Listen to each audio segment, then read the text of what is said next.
కాంగ్రెస్ సంతోషం పడి ఉంటారు.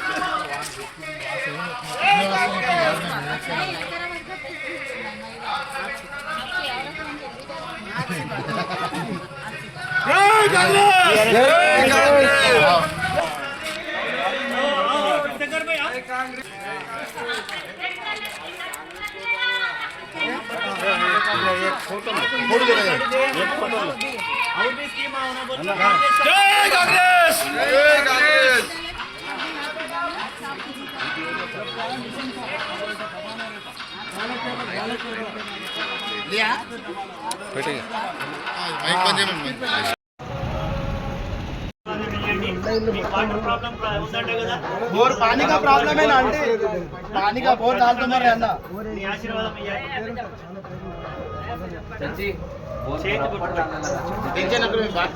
भैया वो बोर का बोलो, 3-4 घरा है ना, अन्ना से बात करके बोर डालेंगे।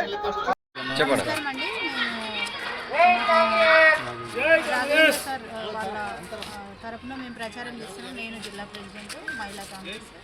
అయితే ఇక్కడ 23వ వార్డు నుంచి మన రాఘవేంద్ర అన్న గారు నిలబడిండ్రు. మీరు గెలిపించి మీ అవసరాలు, మీ కాలనీ అవసరాలు, మరి మహిళలకు కానీ అందరూ కూడా మైనార్టీ మహిళలు అందరికీ ఏం అవసరం ఉన్నా మరి వాళ్ళ అవసరాలను తీర్చి, మరి కాలనీలో ఏం సమస్యలు ఉన్నా మీరు మేము చెప్పడం జరుగుతుంది. ప్రచారంలో అన్న దృష్టికి తీసుకొస్తే మరి సీనియర్ లీడర్ అయిన మన సజ్జల శెట్టి గారు ఉన్నారు కాబట్టి, కాంగ్రెస్ పార్టీకి ఎంతగానో సేవలు చేసింది కాబట్టి మీరు అభ్యర్థి అయిన మన రాఘవేంద్ర అన్నని గెలిపించుకొని మీ అవసరాలు తీర్చుకోవాలని నాకు మనవి.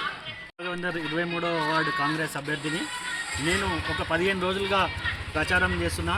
నాకు చాలా సంతోషంగా ఉంది. ప్రతి ఇంట్లో వాళ్ళు పిలిచి ఖచ్చితంగా మీకు ఓటేస్తాము, మిమ్మల్ని గెలిపిస్తాము, ఈ వార్డు అభివృద్ధికి కృషి చేయాలని చెప్తున్నారు. మా వెనుక మా town minority president Haji Pasha ఉన్నాడు, రజాక్ బాయ్ ఉన్నాడు, గౌస్ ఉన్నాడు. వీళ్ళందరూ మైనార్టీస్ కూడా, హిందూస్ మైనార్టీస్ అందరూ నా వెంబడి ఉన్నారు.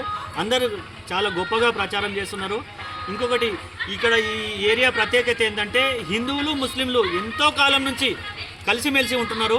ఇంకోటి ఏంటంటే బతకడానికి మతం అనేదే ముఖ్యం కాదు, అందరినీ కలుపుకొని పోవడము. సమస్యలు ఏదొచ్చినా ఈ వార్డులో సమస్యలను ఈ వర్గం ఆ వర్గం కాకుండా అన్ని వర్గాలను కలుపుకొని పోతూ ఈ వార్డుకు డెవలప్మెంట్కి కృషి చేస్తానని చెప్తున్నాను. ఇక్కడనే ఈ అంగన్వాడీ ఉంది.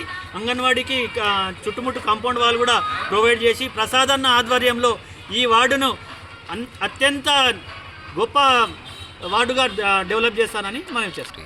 డ్రైనేజ్ వచ్చింది, ఎలక్ట్రికల్ లైన్లు లేవని వచ్చినారు, రోడ్లు అక్కడక్కడ డ్యామేజ్ చేసిండ్రు. ఇవన్నీ నేను వీళ్ళ ఆశీర్వాదంతో వీళ్ళ ఓటు నాకు శక్తిని ఇస్తుందని ఊహిస్తూ గెలిచిన తర్వాత ఇవన్నీ ఖచ్చితంగా చేస్తానని అనుకుంటున్నాను. మొట్టమొదట మీరు చేసే పని ఏంది? మొట్టమొదట ఎలక్ట్రిఫికేషన్, ప్రతి లైన్ అన్ని కరెంటు వీధి దీపాలు వేపిస్తా, డ్యామేజ్ అయిన సీసీ రోడ్లు మళ్ళీ వేయిస్తా, అండర్ గ్రౌండ్ డ్రైనేజ్ మెరుగుపరుస్తా. యువతకు ఏమైనా హామీ ఇస్తున్నారు? యువతకు ఒక హామీ ఇస్తున్నా, హిందూ ముస్లిం బాయ్ యువతకు ప్రసాదన్న ఆధ్వర్యంలో ప్రసాదన్న కృషితో వాళ్ళకు జాబ్లు వచ్చే విధంగా ప్రయత్నం చేస్తానని చెప్తున్నాను. మహిళలకు కూడా అతి తొందరలో రేవంత్ రెడ్డి గారి ప్రభుత్వంలో 2500 మహాలక్ష్మి స్కీమ్ తొందరగా విడుదల చేయాలని రేవంత్ రెడ్డి ప్రభుత్వం తీవ్రంగా కృషి చేస్తుంది. కాబట్టి అందులో అధిక సంఖ్యలో మా వార్డు నుంచి మహాలక్ష్మి స్కీమ్కి సెలెక్ట్ అయ్యేటట్టు నేను ప్రయత్నం చేస్తాను.